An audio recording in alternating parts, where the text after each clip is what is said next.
இப்போ நம்ம வேதத்தில் இந்த 3 வானங்கள் இருக்கிறது. இந்த 3 வானங்களுக்கு அங்கே ஆண்டவர் இருக்கிறாரு. நம்ம எல்லாருக்கும் தெரியும்ல, வானம் அவருடைய சிங்காசனம், பூமி அவருடைய பாதப்படின்னு வேதம் சொல்லுது. இப்ப ஆண்டவர் வானத்தில் வீற்றிருக்கிறார், நம்ம பூமியில இருக்கிறோம். இப்ப ஆண்டவருக்கு நம்மை ஆசீர்வதிக்க ஆசை, ஆசீர்வாதத்தை பெற்றுக்கொள்ள நமக்கு ஆசை. இப்ப நமக்கு இடையில இருக்கிறது என்னன்னா வானங்கள். அல்லேலூயா.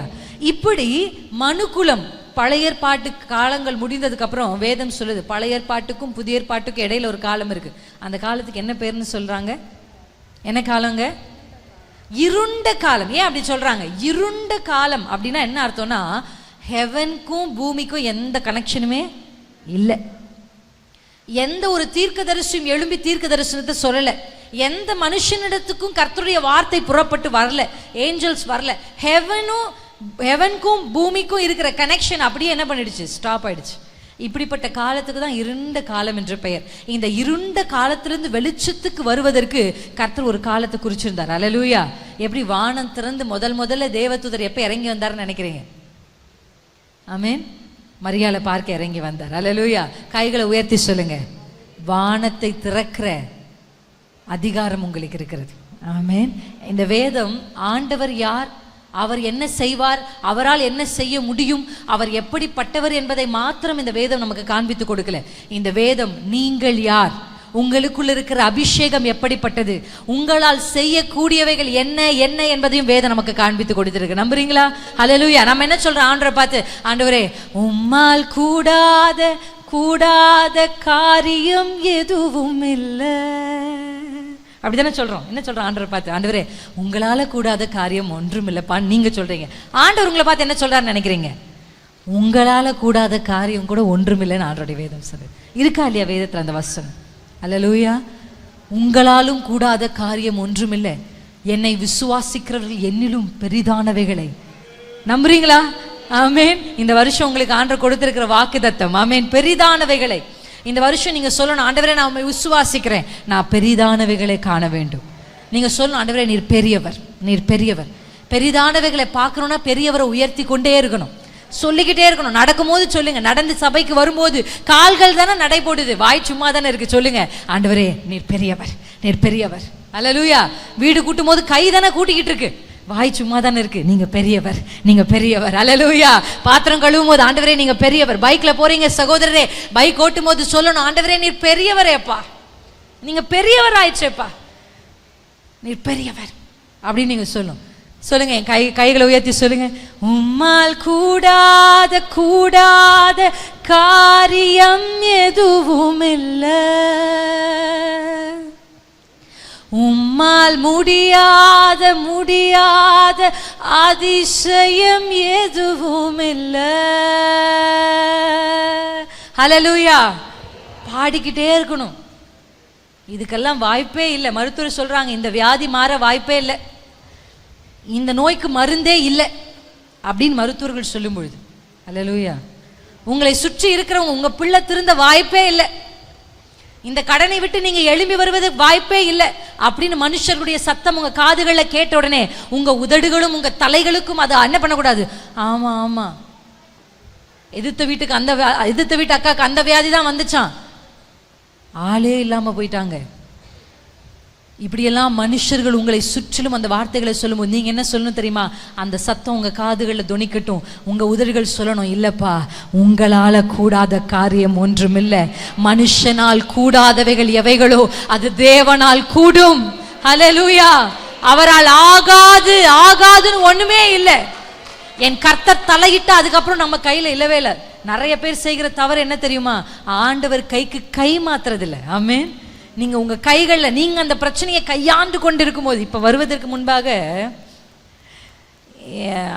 சிஸ்டர் வந்து டீ கொடுத்தாங்க எங்களுக்கு சாயந்தரம். என் கணவரும் டீயை குடிக்கலான்னு ஆசையா போனார். எனக்கு ஒரு பிள்ளை இருக்கான் 2.5 வயசு. டீ வேணும் அப்படின்னு கேட்டான். சரி உட்காருப்பா அப்படின்னு டீ ஆற்றி அவன் கையில கொடுத்தோம். நாங்க ரெடி ஆயிட்டே இருந்தோம். அந்த டீ அப்படியே கீழே ஊத்திட்டான். பாதி கிளாஸ் டீ ஊத்தி பக்கத்துல இருந்த டிஷ்யூ எடுத்து இப்படி அந்த டீயை என்ன பண்ண ஆரம்பிச்சான்.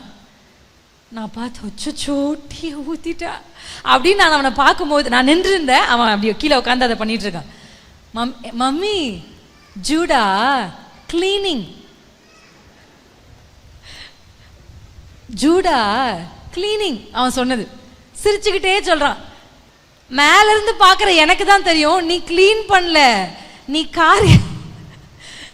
நீ என்ன பண்ணிட்டு இருக்க.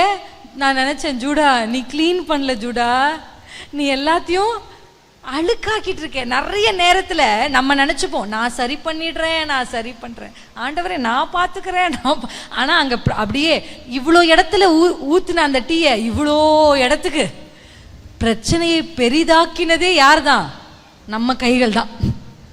நம்ம கை தலையிட்டு கை போட்டு வாய் போட்டு தான் இங்க இருந்ததை இவ்வளவு பெருசாக்கணும். ஆக்கிட்டு ஆண்டரை பார்த்து, ஆண்டவரே கிளீனிங் கிளீனிங்.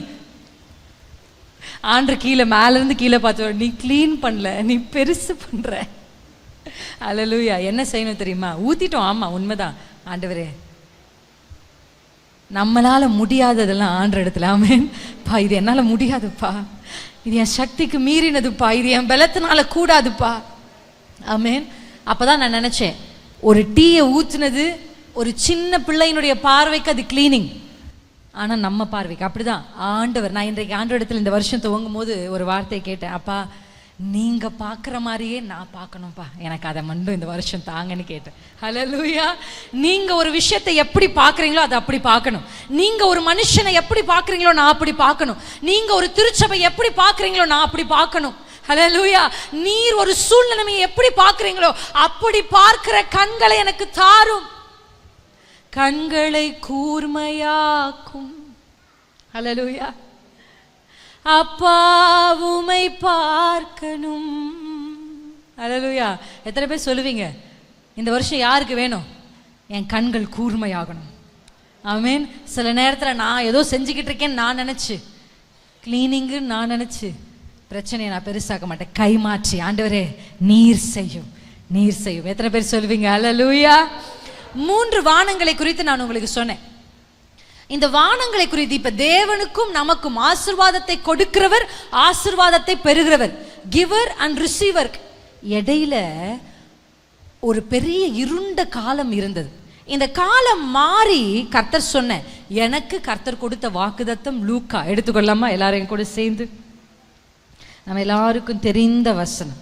நீங்க அந்த வசனத்தை கரைச்சு, ஆமென், யோவான் எடுத்துக்கொள்ளுங்க, யோவான் 1ஆம் அதிகாரம் கரைச்சி குடிச்சிருப்பீங்க இந்த நேரத்துக்கு. இந்த வசனத்தை எடுத்து வாசிக்கலாமா? 50-52 இந்த வசனத்தை சகோதரி வாசிப்பாங்க.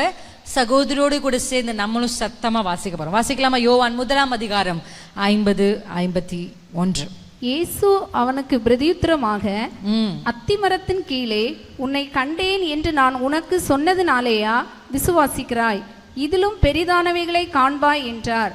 பின்னும் அவர் அவனை நோக்கி, வானம் திறந்திருக்கிறதையும் தேவதூதர்கள் மனுஷகுமாரனிடத்திலிருந்து ஏறுகிறதையும் இறங்குகிறதையும் நீங்கள் இது முதல் காண்பீர்கள் என்று மெய்யாகவே மெய்யாகவே உங்களுக்கு சொல்லுகிறேன் என்றார். ஹல்லேலூயா.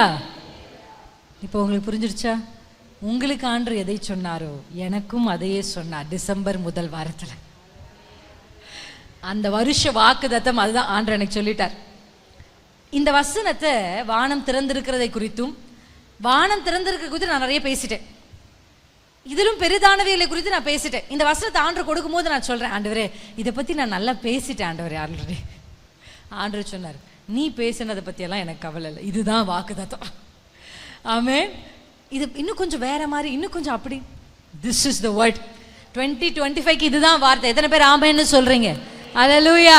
கர்த்தர் சொன்ன வார்த்தை. இந்த வசனத்தை ஆண்டவர் எனக்கு காண்பித்து நினைப்பூட்டி ஆவியில் நான் ஜெபிக்கும் போது, ஒரு லேடர், ஆமென், கீழே ஒரு கற்பாறை, மேல ஒரு லேடர், தரிசனத்துல ஆண்டவர் எனக்கு விஷன் அப்படியே என் கண்ணுக்கு முன்னாடி அப்படியே வருது. ஹல்லேலூயா. ஒரு படம் போல இருக்கு. ஒரு கீழே வந்து ஒரு ராக் இருக்கு, ஒரு கற்பாறை.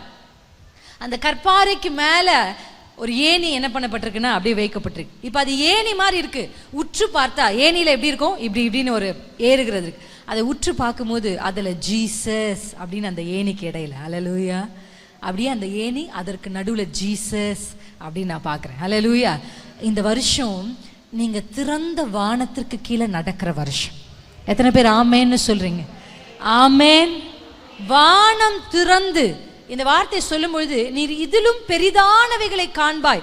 அந்த வார்த்தையை நான் அப்படியே யோசிச்சு கொண்டே இருந்தேன். போன வாரத்துலேருந்து அதை யோசிச்சுட்டே இருக்கேன். பெரிதான என்னப்பா பெருசா, என்னப்பா பெருசா ஆண்டவர்கிட்ட கேட்டே இருந்தேன்.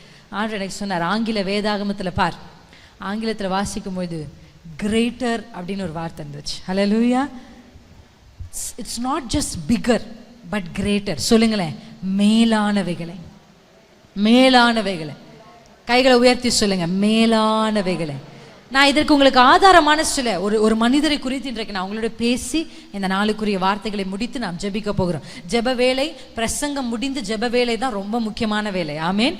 நீங்க கேட்ட யாவற்றையும் நீங்க பெற்றுக்கொள்ற டைம் தான் அந்த டைம். அல்லேலூயா. நிறைய திருச்சபையில், இந்த திருச்சபையில் யாரும் அப்படி இல்லை, நான் விசுவாசிக்கிறேன். நிறைய திருச்சபையில் பிரசங்கம் முடிஞ்சு எழுந்து நிற்போம்னு சொன்ன உடனே 2 கால்கள் வெளியில நடைபோடும்.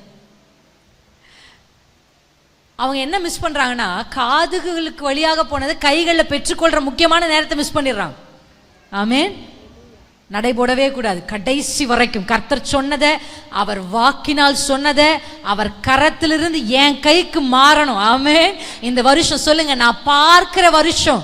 கர்த்தர் எனக்கு சொல்லிட்டார், நீ காண்பாய். சொல்லுங்க, என் கண்களால நான் பார்க்கணும். கர்த்தர் வேதத்தில் நம்ம வாசிக்கிறோம், நம்ம எல்லாருக்கும் தெரிஞ்ச ஒரு மனுஷர் இருக்கிறார் வேதத்துல.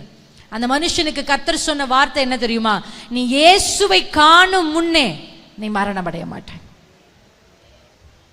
நீ இயேசுவை பார்க்கிறதுக்கு முன்னாடி என்ன பண்ண மாட்டப்பா? ஆனா அவன் ஆசையோடு அவர் காத்திருந்தார். ஆசையா காத்திருக்கிறார். அவருடைய ஆசை, ஆண்டவர் எப்ப வருவார், நான் எப்ப அவரை பார்ப்பேன். ஆனா என்ன நடந்ததுன்னு நினைக்கிறீங்க?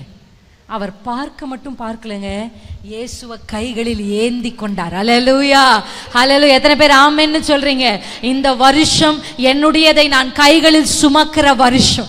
வெறும் ஜஸ்ட் பார்க்கறது மட்டும் இல்லை, நான் சுமக்கணும், என் கைகளில் நான் ஏந்தணும், நான் அதை அனுபவிக்கணும். ஆமேன். எத்தனை பேர் ஆமேன்னு சொல்றீங்க?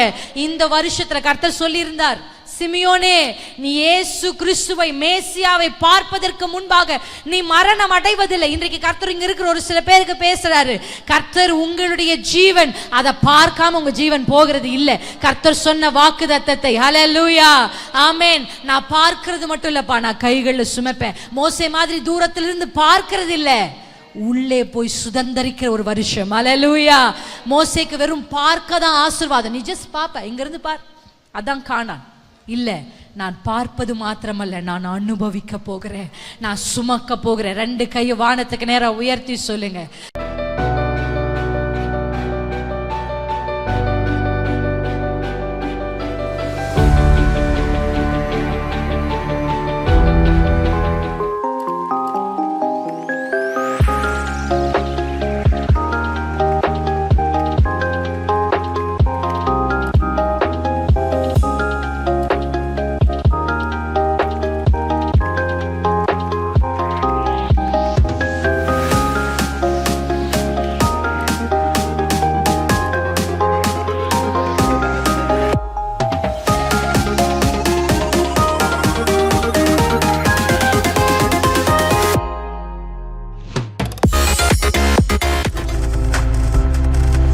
நீங்கள் பார்த்துக் கொண்டிருப்பது உங்கள் ஜாய் டிவி. உங்கள் துக்கம் சந்தோஷமாய் மாறும்.